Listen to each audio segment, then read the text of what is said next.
Ndrembava kosa mahakasika ny finoana nototo saina ho malitetsy amin'ny lapan'ny fanatanjahantena sy ny kolotsaina ny fitoam-pivavahana ho fitahimbavaka ny asa taona 2024 ho an'ny Brofopie ny FJKM.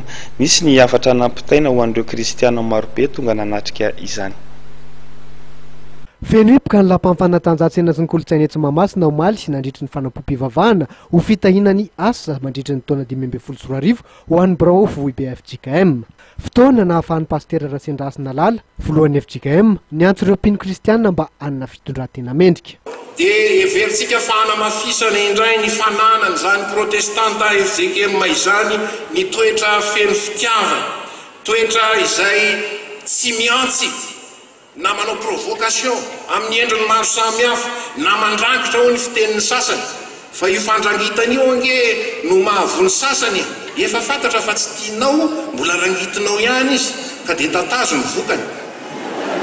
Zay zany le izy fa isika amin'ny maha kristianina antsika, amin'ny maha mpanompon'Andriamanitra antsika, amin'ny maha fiangonana antsika voataiza araka ny soratra masina dia maneho miarina mandrakariva an'izany fitiavan'Andriamanitra ao amin'ny Kristy izany. Ary ezaka isika ho amin'ity taona ity toy izay efa niezahantsika tamin'ny taona lasa ary amafisitsika izany mba haneho an'izany fitiavan'Andriamanitra, fitiavan'ny Kristy izany tokoa eo amin'ny asa izay tanterahantsika. Tafiditra ao anatin'ny hafatry ny filohan'ny FJKM ihany koa ny fitsonjovanareo trabonina sy ny fanetanareo mahalala-tanana mikasika ny fanampiana izay aterineo anivon'ny SAF FJKM.